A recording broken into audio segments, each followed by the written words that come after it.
So this capacity to imagine, and especially imagine what doesn't exist, this is our most undervalued and underutilized capacity that we don't even seem to be aware of how powerful this is. Hi, Vicki Robin here, host of What Could Possibly Go Right, a project of the Post-Carbon Institute. We interview cultural scouts, people who see far and serve the common good, and social artists, people who take the pulse of the times and create. In this time when so much seems to be coming apart, for sure, much is coming together that we can't see. Our guests help us to see more clearly and act more courageously in this potent time of change. Today's guest is Dr. Geneen Marie Haugen, who grew up a little wild with a run-amok imagination. Her matrilineal ancestors are the indigenous Sami of the European Arctic. She is a content creator and guide to the mysteries of nature and psyche with the Animas Valley Institute, animasvalley.org, animas.org, and has been on the faculty of Esalen Institute and Schumacher College.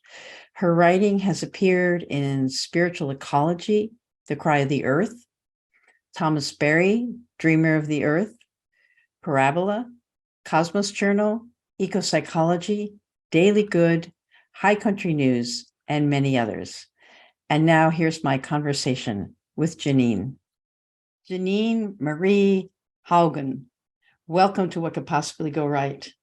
I am especially glad to talk with you this day after Thanksgiving 2022, because I sense a sorrowful sort of self-hatred under the surface in my circles of people and people in general as we wake up to how our world is unraveling. We are waking up out of ignorance of our impact on nature and the marginalized, exploited human groups. And how can we be thankful when XXX ... I sense in some that gratitude is modified by this sort of species or Western civilization regret or shame. We withhold our praise, we're not worthy. Post-Carbon, which publishes this, has been a leader in awakening people to the polycrisis. We bring our love and wry sense of humor and intellectual integrity to this, but joy is not a keynote, nor gratitude. If we can't sense that we, humans, are anything but a curse, our work for the world becomes punitive. If only they would, then we could, or hectoring, repent. And you and I met in a course called Coming Home to the Animate World. You invited us to wander and tilt our ears toward the animals and plants and to hear their sense of things, not about us, about themselves, and not just as individuals, but as entire ecosystems. This initiated a profound shift that is still going on. I read in an article recently what you said, what is necessary about human beings? What do humans offer the community of life? Is it possible that the intelligent earth and cosmos from which we emerged made such a mistake that our kind, unlike any of the others, has no contribution, no role, no niche in the ecosystem called Earth? If the others inhabit niches that express their unique abilities, what about us? What is our unique capacity in relationship with the others? So with that set up, Geneen, what are you sensing, observing that may be trying to emerge in this time of unraveling? What could possibly go right? Such a great question, Vicki. It is the question right now, since we know so many things are going wrong, could go wrong, could get worse. I also chose this day partly because of the Black Friday shopping thing and the frenzy around that and the little questions it puts in me about the direction that we've chosen with all of our creativity and our imagination and our possibility. This is what we do. Yeah. Oh dear, you said so many things. And don't worry, just go for it. Okay. So what it seems to me, one of the things that seems to me is that we have come to a certain consciousness that we have a tremendous loss of perception as modern human beings. And it's partly our Western worldview. I mean, we've all been raised. I mean, you and I were raised, and probably the people listening to this podcast, raised in a certain worldview and raised to believe certain things, that we're entitled, we deserve this, we deserve that, that the world is essentially, or the universe is essentially dead, a collection of resources for us to use to exploit. Maybe God gave us this to use. We don't hear the world speaking. We've lost this sense of what the world is. What certainly our ancestors knew something that we don't know so well anymore, because all of our beliefs about what the world is and what our lives are about, there's a picture that's been imposed on us. I lived for a long time in Grand Teton National Park, where you met us, and that place, because of living with all those wild critters, and walking, every day, or skiing or whatever, and having so many encounters with bison and moose and coyotes and wolves, bears. Having that kind of a life and that atmosphere, to be in that wild atmosphere, it caused me to ask certain questions about just watching them, all these other ones, and who occupy their place in the world so perfectly, who don't wonder about, are they doing the right thing, or probably they don't wonder about this, and they just occupy their place, and they occupy unique places in the ecology of the greater organism, and that made me wonder, with all that human beings have done so badly, is it possible that we don't have a unique function too? So I wondered about what is it about human beings that seems to be unique among the other animals, among the other creatures, among the other inhabitants of our planet. And it does seem to me that we have a unique form of not just consciousness, but our capacity to imagine what doesn't exist and create what doesn't exist. This seems to be unique among human beings. And we can see that beavers will create dams, but they don't seem to be wanting to light Las Vegas with their dams. They have to chew because their teeth just keep growing. So that's what they have to do, is keep chewing. So anyway, so what is it about us, I wondered, that the other creatures, the other species, the other presences don't seem to cultivate or have in the same way that we do? So this capacity to imagine, and especially imagine what doesn't exist, and which has given us all of Western civilization, for better and for worse. It seems to me that this is our most undervalued and underutilized capacity, that we don't even seem to be aware of how powerful this is. What if we were more intentional with what even is in the contents of our imaginations?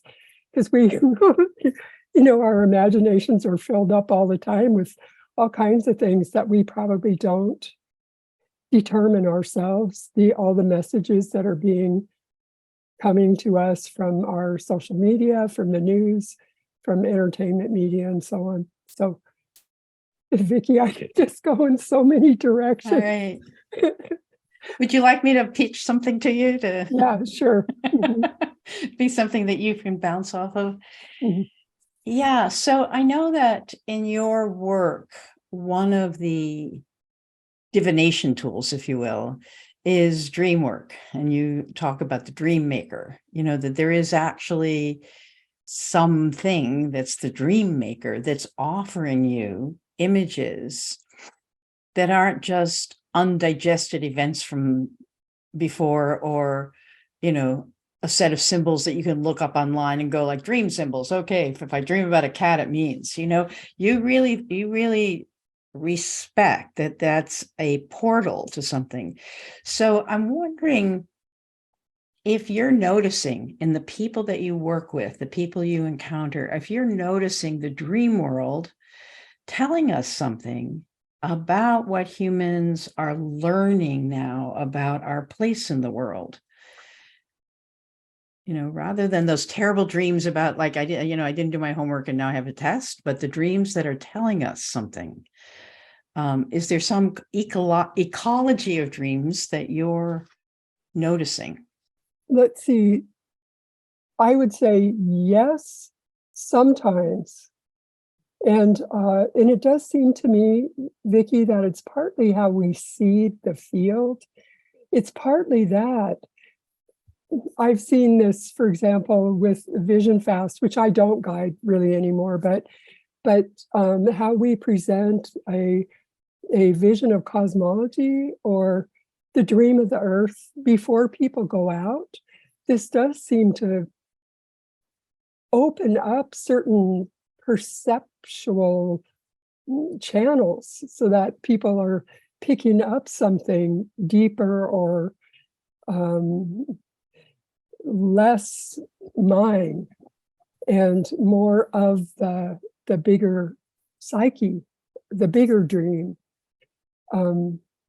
Yeah, so I think yes, and I think it also has how we set it up, how each of us individually makes ourselves more available in the night world, and also in the day world, like our daydreaming. How do we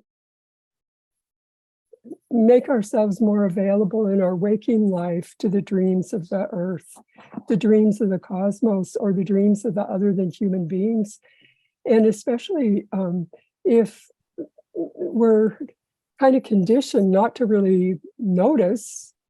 I mean, creative people notice, I think, like musicians will notice when they hear some, faint music, or a poet will notice when they hear a line of poetry and so forth. But a lot of us, we're so busy and our minds are so occupied that we don't notice. We're walking along and there's a big impression, or like suddenly there's a presence of grief, and it doesn't necessarily seem like ours, but we don't really even notice it, or we cast it aside because we don't know how. It's not part of our culture to slow down and wonder, what's that? Or we get really big ideas. Again, artists, creative people might go wandering or go put themselves in particular kind of settings in hopes of receiving something. And so they're real attentive to that. But that possibility to be receiving, I think it's all the time. It's all the time.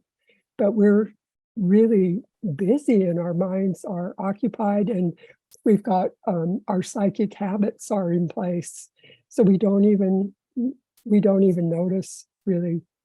So then the work that we do, and especially what I do, like what you came to, coming home to an animate world, is really my dear one, and that we're helping facilitate the attention to these other voices, presences, the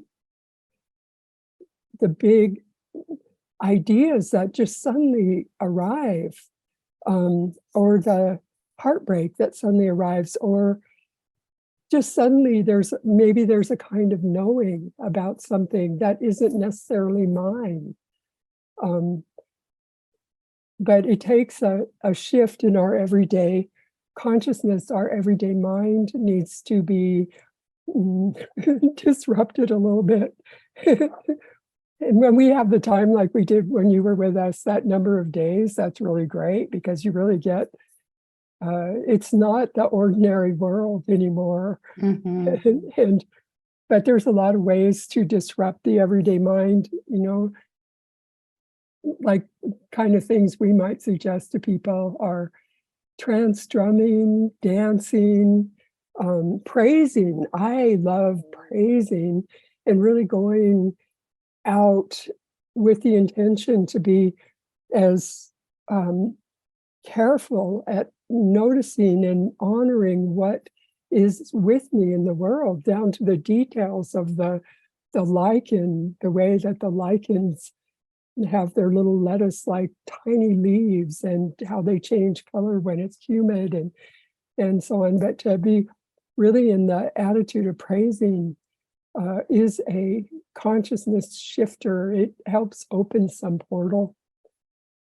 And yeah, I sometimes go out. I find that if I go out with my, just my phone with the camera on it, I used to go out on walks that I just call noticing. And I think it's like a praise walk without a little extra, without the spin of praise. It's just seeing. And then when I put my phone camera on and I look through that, and it's the particularities of the seed stalk that leap out. And I'm just thinking about, what you're saying in terms of people walking in the canyons of New York City, or in the halls of power, as you were, and we're walking, I don't know, half of us are in cities where it's constructed environments.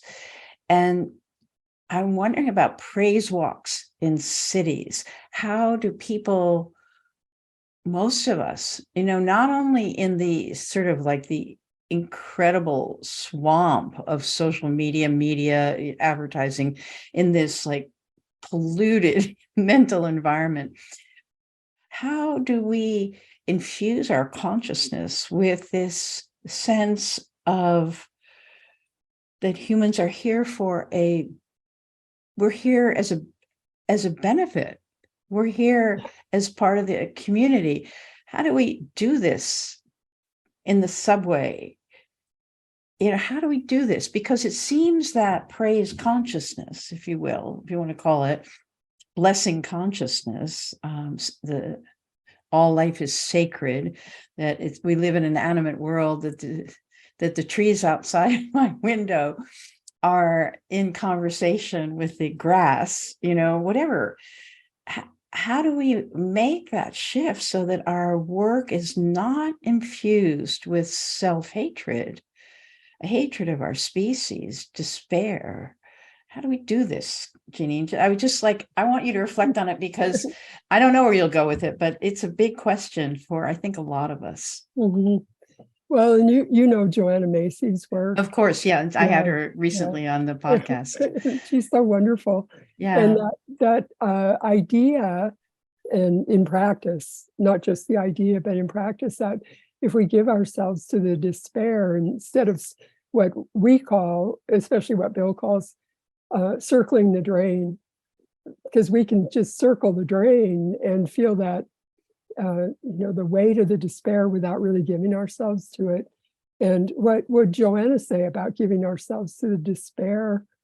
That it brings us to this place where we know our kinship with the suffering of the world.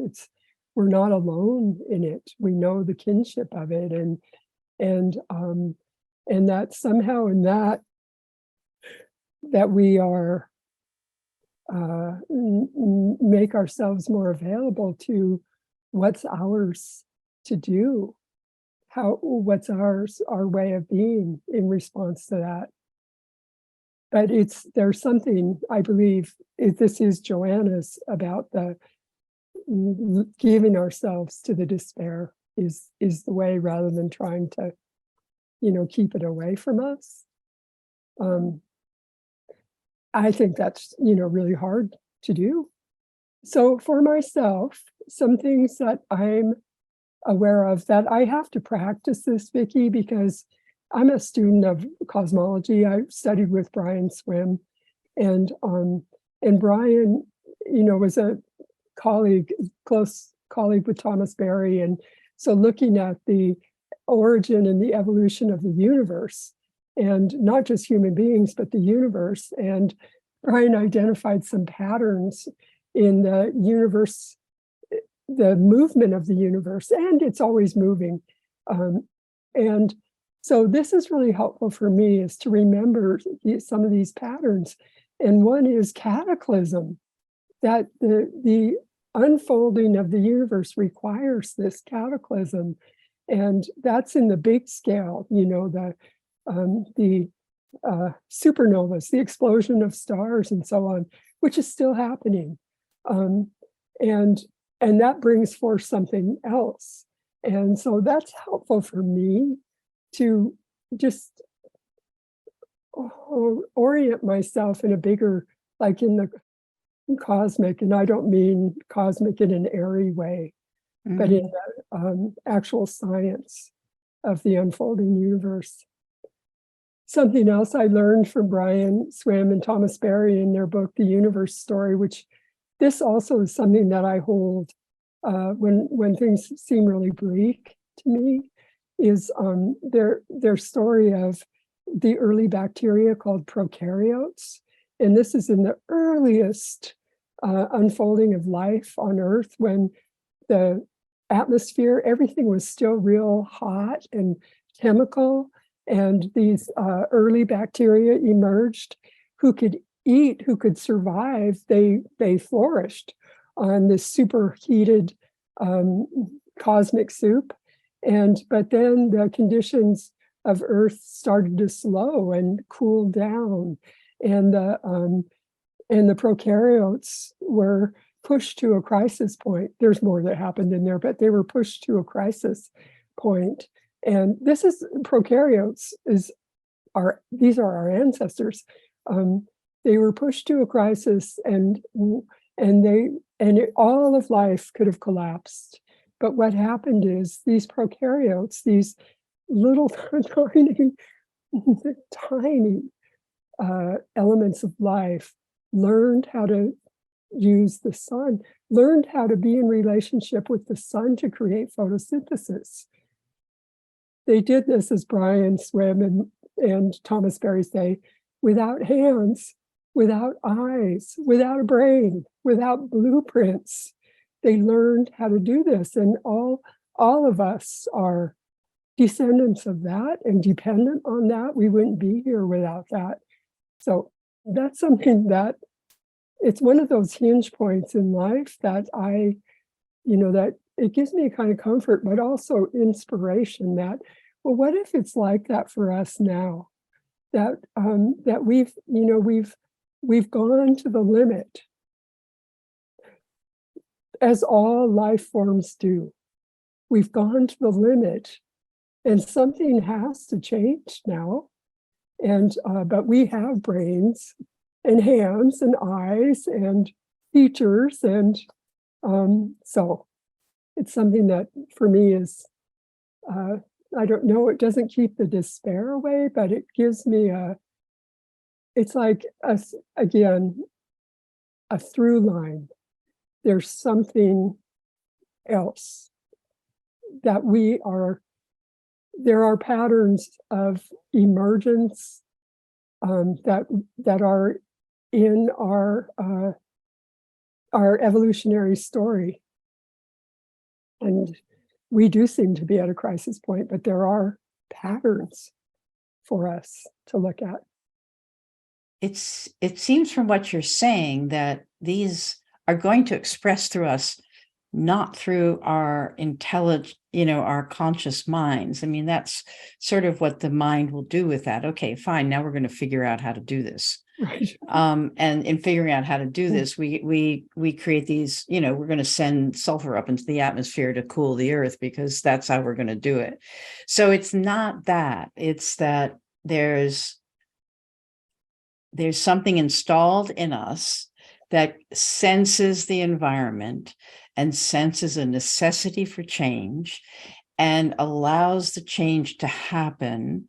And it's like with that Anais Nin quote, eventually it gets just too hard for the bud to stay a bud, and it has to. Yeah. But also I want to like bring in here that one of the emerging projects at Post-Carbon Institute is what we call the liminality network. It's capturing that feeling that we're on an edge of something and trying to get people in communication with one another who are out there. Like, if you're consciously working on this, then you are a bit of a sensor in the skin of the body of the planet. You're a sensor, I'm a sensor, CENSOR, right? Yes. Yeah, right. Yeah. That we are perhaps collectively sensing something that our social systems that have been imposed upon us are not permitting us to be a communicative, nervous system, like allowing us to sort of sense that edge, because liminality, that's the same thing. A limit is like an edge in which something else is happening. Yep. And I think a little bit it's the nature of what could possibly go right that I'm trying to talk to people who are at that liminal place, like who are sensing something else is going to happen here. Yeah. Something else is trying to happen. And yeah, I don't have a therefore, but it's just, if you have something to say about that, and then I had another word that I pulled out, but this idea of what happens when you reach a limit, and what do you notice in the world today of this sort of collective inchoate sensing of something and trying to be different? Yeah, good question. Something that I find really hopeful and really something, it's, to me, this illustrates something, is the legalization of psychedelics in different places.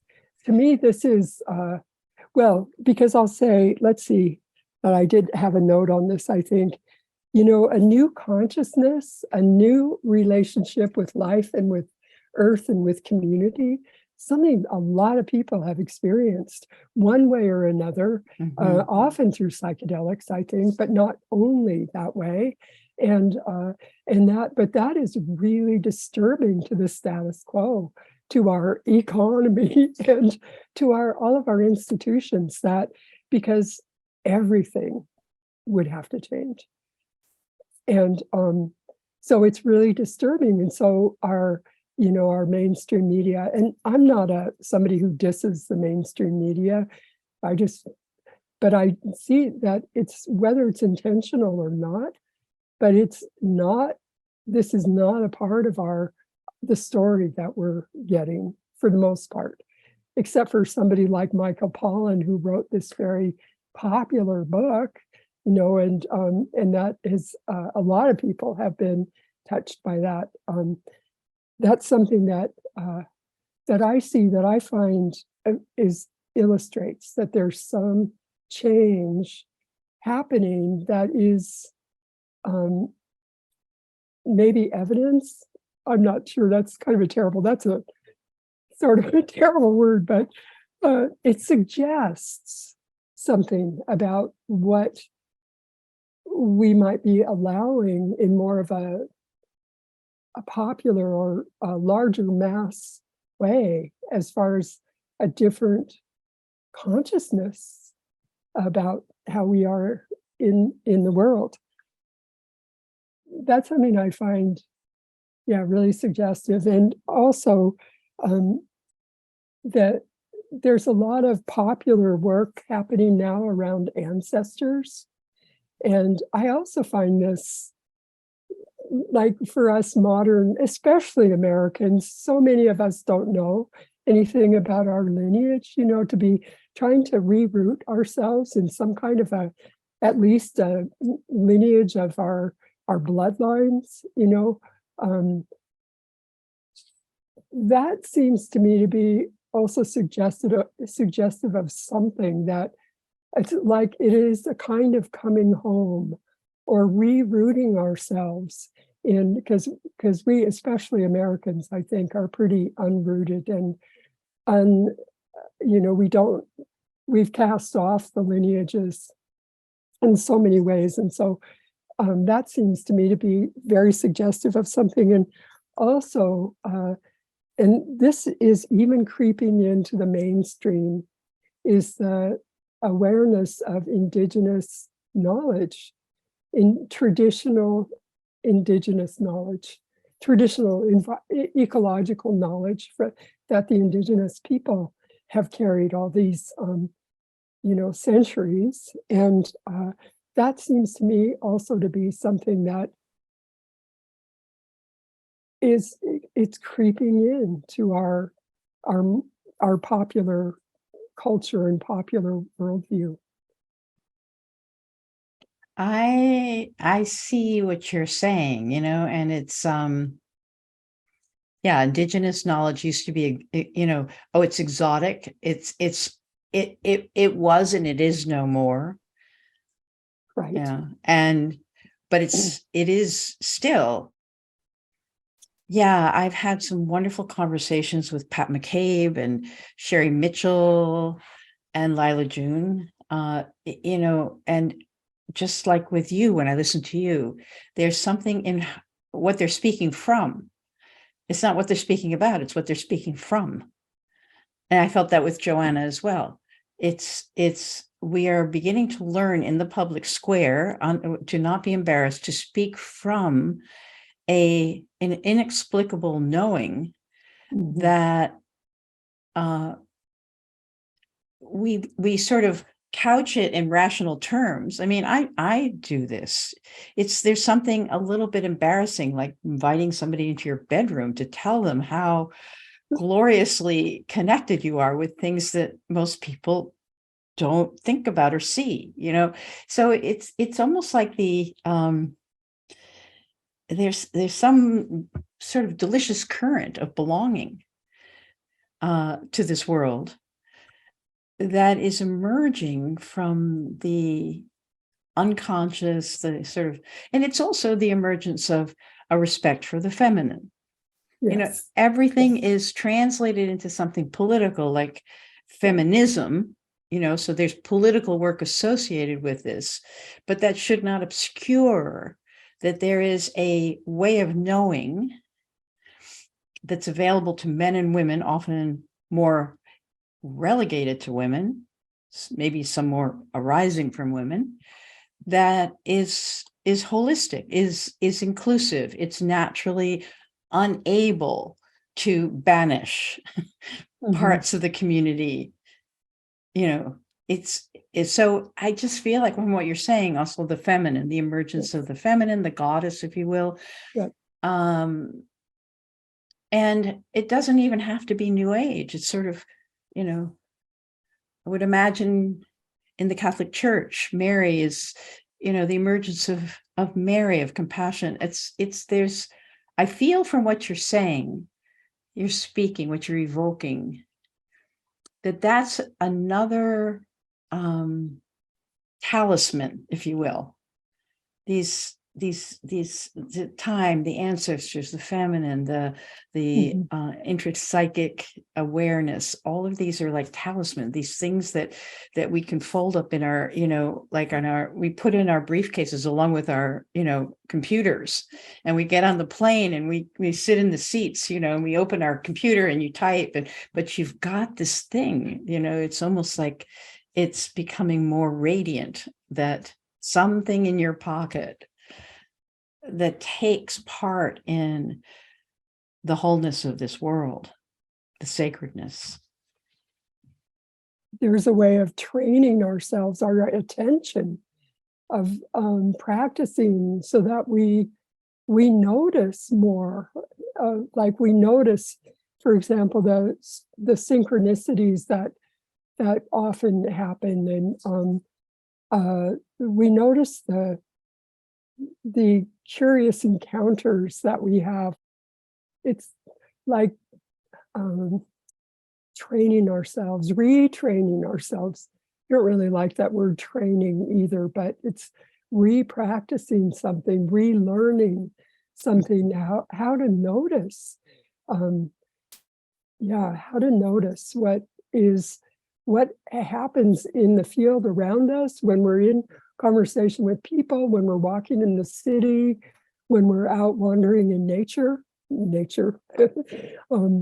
happens, and also what happens like in our emotions as we're wandering through the world and suddenly we're gripped by some brilliance or sadness, or in our imaginations too, learning to notice what happens, and connecting that with what am I doing when that happens? Right. Even the question of this podcast could be a walking meditation. Yeah. Like, what could possibly go right here? Yeah. Not optimism, not hope, but just like, what are the little sort of creatures that are, sitting on the shelves behind you? What are these, like, what is trying to come into being in this moment? Yeah. Through me and through this person I'm talking to at the cafe or on the plane, how can I participate in the emergence of, and it may take thousands of years that, it wasn't like a prokaryote woke up one morning and thought, you know what, here, guys, I've got the deal. Yeah. Generations, many generations probably. And this seems a little challenging in our culture too, Vicki, because we've got such a star culture, a celebrity culture, that one person will come in and be the great hero, and that's also the myth, that our Western myths are the one person who came in and, the savior who came in and fixed everything. And so I think that's a little challenging too for people, for the modern human being, is to, like, what part is mine? It may be that nobody ever knows. It may be I'm the only one who knows this. So, okay, I'm going to go back to our Thanksgiving theme, because I just you painted a picture in my mind of 10 generations hence. Who knows what's there, but there will be a being who somehow, through a journal, through an artifact, through a rumor, through something, will intuit that our existence, each one of us, and be thankful for, just something that how we lived, something that some gesture we made one direction or another. So just to hold also that as an image, that there is a future human on this planet, 500 years from now, who is feeling thankful for something that we did in our lives that helped them to come into being.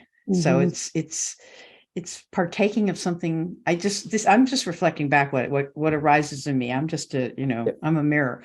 It's just partaking in that sort of gratitude, praise, partaking in that we're part of something larger, mysterious, and beautiful. And we are imbued with this intelligence that comes out of the universe itself. And we can despair of how our species is behaving in this moment, and we can do everything we can to correct.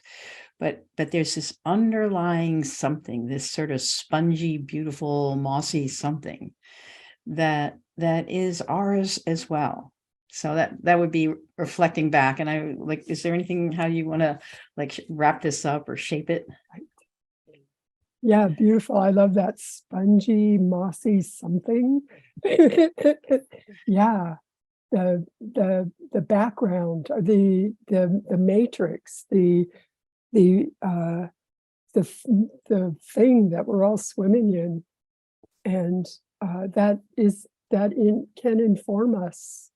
That has, I believe, its own longings. That, like Robinson Jeffers said, I believe the first living cell had echoes of the future in it. I believe the first living cell had echoes of the future in it and felt direction and chance and the great animals. Something like this. I don't quite have the whole poem, but I believe this universe is not blind force, but feels and chooses, and we're a part of that feeling and choosing. Yeah. Wow. Thank you. Thank you, Vicki. I could talk to you all day long. Yeah, I'm sure we'd have quite a gab fest. Hey, thanks for listening. Don't forget to subscribe and leave us a 5-star review so that this hopeful message can get out to more people. Check out Post Carbon Institute's Resilience website for show notes and for more guest information. Thanks also to Asher Miller, Amy Burringroot, and Clara Winter of Post Carbon Institute, plus production assistant Michelle Wigg from frugalityandfreedom.com.